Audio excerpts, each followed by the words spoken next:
Chapter जो है आपके एग्ज़ाम के लिए बहुत ज़्यादा इंपॉर्टेंट है, इसलिए आप जो है ना इसको ध्यान से पढ़ें और इसको समझने की कोशिश करें। इसमें से जो है ऑब्जेक्टिव और सब्जेक्टिव दोनों ही तरह के क्वेश्चन आते हैं, ठीक है।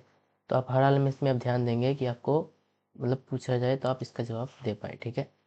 तो देखिए, सबसे पहले जानना होगा लेखक का परिचय, ठीक है। यानी कि लेखक का परिचय से क्या रिलेटेड है कि लेखक का जन्म कहाँ हुआ, कब हुआ, ठीक है। ये सब चीज़ जानना जरूरी होता है, ठीक है। देखिए, सबसे पहले आपको जानना है कि लेखक का जन्म जो होता है वो होता है 14 अप्रैल को होता है। कब होता है? 14 अप्रैल को होता है, ठीक है। और एक कब होता है? 1891 में होता है, ठीक है, याद रखना। ये पहला ऑब्जेक्टिव आता है कि उनका जन्म कब हुआ था, ठीक है।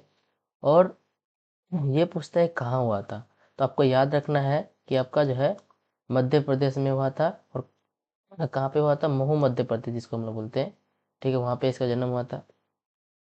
साथ ही आपको ये याद रखना है कि ये कौन से जाति में हुआ था। तो आपको याद रखना है कि ये एक जो जो परिवार थे इनका, वो दलित परिवार थे। और ये जो दलित परिवार थे इसमें था महार जाति में हुआ था। कौन सा जाति में?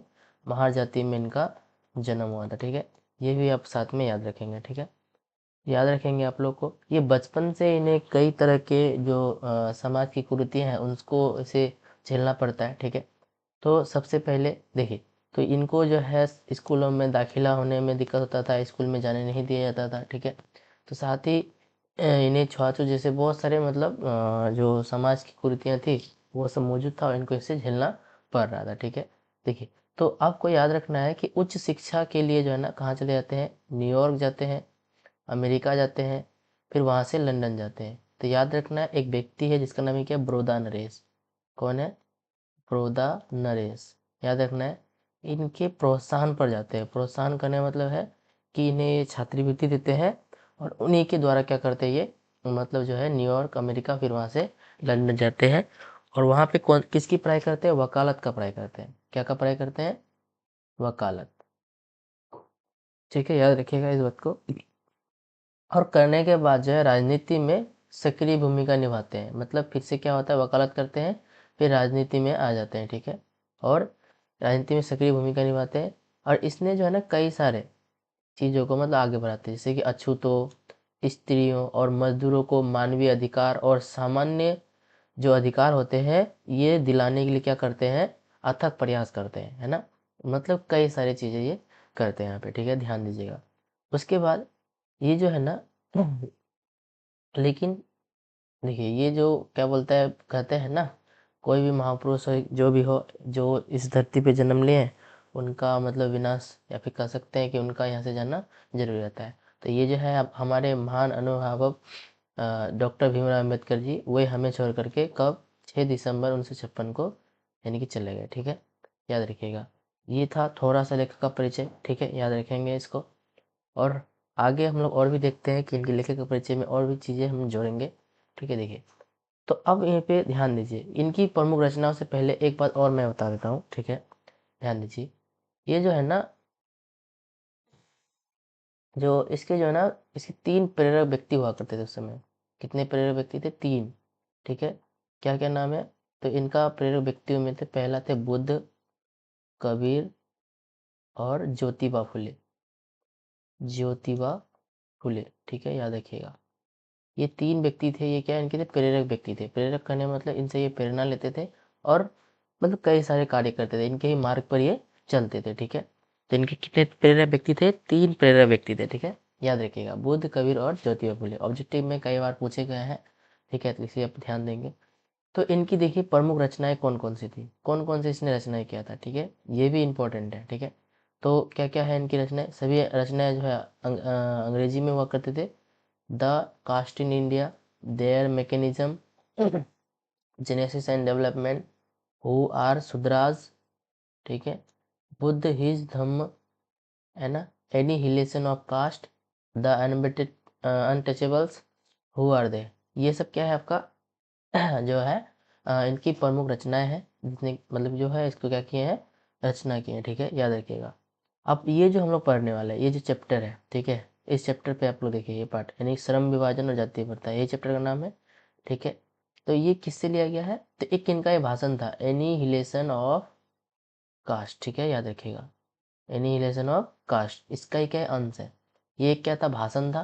और ये भाषण को जो है ना एक सभा में सुनाया जाना था, ठीक है, लेकिन क्या होता है कुछ कारणवश से उसे सुना नहीं पाते, ठीक है, तो ये अंग्रेजी में थे, ठीक है, तो इसको क्या करते हैं ना हिंदी में ट्रांसलेट करते हैं, इसमें ट्रांसलेट करते हैं हिंदी में, और ये हिंदी में ट्रांसलेट करने वाले व्यक्ति का नाम कौन है, क्या नाम है, ठीक है, कौन है व्यक्ति वो, तो वो है ललई सिंह यादव, ठीक है, इस बात को भी याद रखेंगे हम लोग, ललई सिंह यादव। ये क्या करते हैं हिंदी में रूपांतरण करता है या फिर ट्रांसलेट करता है, ठीक है, ये है ललई सिंह यादव, ठीक है, किसका रूपांतरण करते हैं, एनिहिलेशन ऑफ कास्ट का, ठीक है, याद रखेंगे आप लोग, ठीक।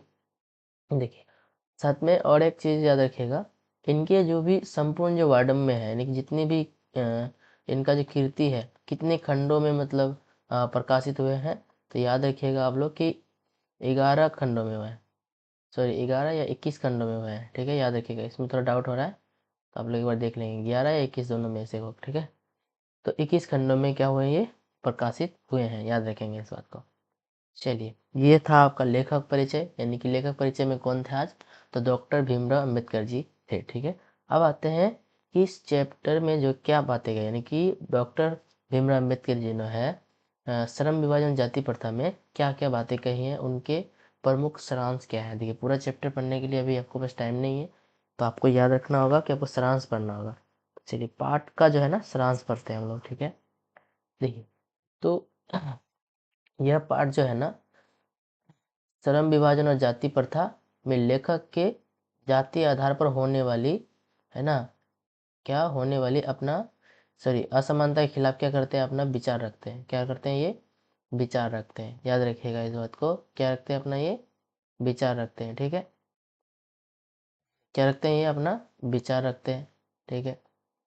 और उसके बाद लेखक क्या करता है, इसका कहना क्या है, यानी लेखक आखिर क्या कहना चाहते हैं, ध्यान दीजिएगा इस बात को। चलिए यहाँ पे ऐसे भी करते हैं, अच्छा रहेगा। देखिए लेखक का कहना है कि आज भी कुछ लोग क्या करते हैं जातिवाद के समर्थक हैं, यानी कि आज भी क्या है बोलो तो कुछ जातिवाद के क्या है बोलो तो समर्थक है। समर्थक करने का मतलब है कि आज भी जो लोग जो है ना मतलब जाति पाति को मान रहे हैं, ठीक है, ठीक है। और उसके अनुसार जो है ना कार्य कुशलता के लिए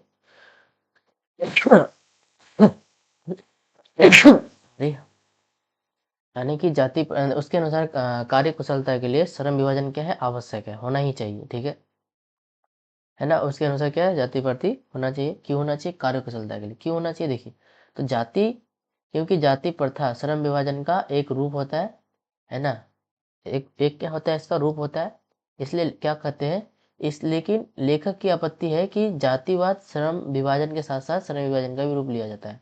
देखिए इस बात को यहाँ पे समझिए पहले ध्यान से। देखिए जाति जाति प्रथा के लोग जो है ना जाति पाति के जो लोग जो है समर्थक क्या मानते हैं, यानी कि कार्य कुशलता के लिए, किसके लिए, कार्य कुशलता, मतलब जो भी काम हो रहा है ना, जो हम लोग काम करते हैं उसके लिए जो है ना जाति प्रथा होना चाहिए, ठीक है, जाति प्रथा होना चाहिए, ये सही बात है। तो ये कौन कहता है, ये कहते हैं जो आज के समय में भी जाति आधार पर असमानता मतलब जो है सॉरी याद रखिएगा जाति के आधार पर आज भी कार्य का बंटवारा करते हैं, उनके अनुसार जो है ये क्या बोलते हैं, ये उचित मानते हैं, ठीक है। लेकिन हमारे भीमराव अम्बेडकर जी क्या कहते हैं कि ये तो सही बात है कि जाति प्रथा जो है ना या फिर जाति जो है श्रम विभाजन का रूप होना चाहिए, लेकिन ये क्या होता है, ये आपत्ति इस बात का है कि जो है श्रम विभाजन मतलब कार्य के विभाजन के साथ साथ क्या करते हैं, यानी कि श्रमिक का विभाजन कर देते हैं, किसका विभाजन कर देते हैं, श्रमिक का भी, है ना। तो श्रम विभाजन भी किसी समाज के लिए आवश्यक होता है, ये सही बात है, परंतु भारत में जाति प्रथा श्रमिकों के अस्वाभाविक विभाजन को बढ़ावा देती है और इन विभिन्न वर्गों को ऊंच नीच का भी दर्जा दे देता है, इसलिए जो है ना ये ठीक नहीं है। नहीं तो ये क्या था बोले तो ये ठीक था।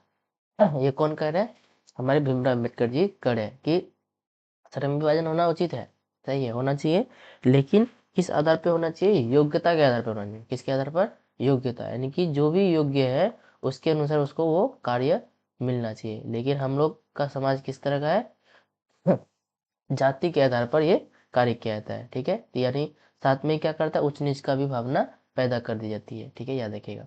यदि हम जाति प्रथा और श्रम विभाजन मानते हैं तो ये स्वाभाविक नहीं होता है, क्योंकि ये मनुष्य की रुचि पर या फिर क्षमता पर आधारित नहीं है, देखिए ध्यान दीजिए इसको, क्या कहते हैं लेखक कि अगर मालिक श्रम विभाजन का रूप मानते हैं किसको, जाति प्रथा को, तो ये स्वाभाविक नहीं है, यानी अच्छा विभाजन नहीं है। क्यों नहीं है?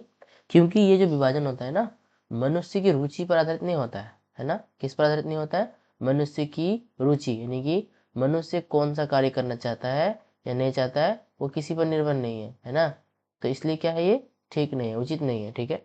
इसलिए सक्षम समाज का कर्तव्य है कि वो लोगों को उसकी रुचि और क्षमताओं के अनुसार उचित पैसा या फिर कार्य चुनने की क्षमता दे। मतलब जो है लोगों को क्या करना चाहिए, उसके योग्यता के अनुसार उचित पैसा या फिर जो भी वो कार्य करना चाहता है उसके रुचि के अनुसार उसको कार्य देना चाहिए। इसके विपरीत जाति प्रथा क्या करता है, दोषपूर्ण सिद्धांत है जो मनुष्य को उसके माता पिता के सामाजिक स्तर पर स्तर के आधार पर ही अपनाने को मजबूर कर देता है। मतलब आज जिस भी परिवार से है, आपका परिवार में जो भी कार्य कर रहा है, आपको वही कार्य क्या करना होगा, संपन्न करना है, यानी उसी कार्य को आपको आगे बढ़ाना होगा, चाहे आपको वो काम करने में मन लगे या ना लगे, ठीक है। तब भी आपको वो काम अवश्य पूरा करना होता है, ठीक है। जो क्या है आपका अस्वाभाविक, स्वाभाविक क्या है, विभाजन है, ठीक है। याद रखिएगा इस बात को। चलिए आगे बढ़ते हैं हम लोग। ये मनुष्य की रुचि पर आधारित नहीं होता है, ठीक है, इसलिए और भी ये खराब है। देखिए देखिए जाति प्रथा एक पैसे में बंधने, ना केवल पैसे का दोषपूर्ण निदान होता है, बल्कि ये जीवन भर के लिए व्यक्ति को बांध देता है। देखिए अब ये जो जो जाति प्रथा जो होता है ना, क्या करता है, कोई भी कार्य, एक काम आप कर रहे हैं, आपको जीवन भर के लिए क्या करता है, उसी में पैसा में बांध देता है, यानी कि आपको वही काम करते रहना होगा हमेशा के लिए, ठीक है। जो सही नहीं है, उचित नहीं है, ठीक है। यानी कि इसके जीवन के लिए क्या है, बहुत ज़्यादा है, ये जीवन को लेकर व्यक्ति बांध दे रहा है ना। उसके बाद अगर किसी उद्योग धंधे या फिर तकनीक में परिवर्तन होता है तो इससे बेरोजगारी होती है और लोग भूखे मरने के अलावा कुछ नहीं कर सकते हैं। देखिए आप मान के चलिए, समय के अनुसार हर एक कार्य को क्या करना पड़ता है, बदलना पड़ता है, ठीक है। यानी कि आपको कोई भी काम हो, आपको ये बदलना पड़ सकता है, ठीक है। लेकिन जाति प्रथा का सिद्धांत क्या है कि आप जो कार्य कर रहे हैं आपको वही कार्य करना होगा, इसके अलावा आप कोई भी काम नहीं कर सकते हैं। तो इसलिए क्या करता है, एक ही पैसा में इनको हमेशा के लिए बांध देता है, ठीक है, जो कि आपका क्या है, उचित नहीं है, ठीक है, याद रखेंगे। जाति प्रथा सिद्धांत के विपरीत सक्षम समाज का कर्तव्य है कि व्यक्ति को अपने रुचि और क्षमता के अनुसार पैसा अथवा कार्य चुनने का योग्य बनाए। देखिए तो हमें, यानी कि हमारा जो समाज है, जो समाज है हम लोग का ना, ठीक है, हमारे समाज में क्या होना चाहिए, किस बात को ज़्यादा ध्यान देना चाहिए, तो याद रखें कि हमें जो है ना, कोई व्यक्ति को क्या करे, अपने रुचि या फिर क्षमता के अनुसार पैसा अथवा कार्य चुनने की क्या योग्य बनाने का कोशिश करना चाहिए, ना कि जाति पाति पर मतलब कार्य को बंटवारा कर देना चाहिए। इस प्रकार जाति प्रथा नहीं की जानी चाहिए, क्योंकि यह व्यक्ति की स्वाभाविक प्रेरणा रुचि पर या आत्मशक्ति और दबाव को उन्हें स्वाभाविक नियमों से निष्क्रिय बना देता है, ठीक है, जो ठीक नहीं है हमारे लिए। तो देखिए समाज के रचनात्मक पहलू विचार करते हुए लेखक कहते हैं कि आदर्श समाज वह है जिसमें स्वतंत्रता, क्षमता, भाईचारे की महत्वता होनी चाहिए, ठीक है। साथ में ये भी कहते हैं कि हमारा जो भाईचारा किस प्रकार होना चाहिए, तो ये कहते हैं कि दूध और पानी के मिश्रण की तरह होना चाहिए। किसकी तरह होना चाहिए, दूध और पानी के मिश्रण की तरह होना चाहिए, ठीक है, पानी के मिश्रण की तरह, ठीक है, याद रखेंगे। ये कौन कहते हैं, ये हमारे भीमराव अम्बेडकर जी कहते हैं कि हमारा जो भाईचारा है किस प्रकार का होना चाहिए, दूध और पानी के मिश्रण की तरह होना चाहिए, ठीक है। तो याद रखिएगा, ये था आप लोग के लिए क्या था आज का जो भीमराव अम्बेडकर का चैप्टर है, ठीक है, डॉक्टर भीमराव अम्बेडकर का एक श्रम विभाजन जाति प्रथा, इसमें अ, यानी लेखक का परिचय और ये पाठ का मुख्य सारांश आपको मैंने समझाया, ठीक है। उम्मीद करते हैं आप लोगों को समझ में आया होगा, ठीक है। इसके बाद आपका जो नेक्स्ट मतलब जो क्लास होगा, इसमें क्या होगा, कुछ क्या करेंगे, आपका जो है ऑब्जेक्टिव क्वेश्चंस को लेकर के आएंगे, जो आपके एग्जाम के लिए क्या होगा, बहुत ज़्यादा इंपॉर्टेंट होगा, ठीक है। इसमें बहुत सारे क्वेश्चन है जिसमें आपको मैं समझाऊंगा बाद में, ठीक है, देखिएगा आपको यही समझाया है, ठीक है। मिलते हैं फिर से एक नए वीडियो में। धन्यवाद।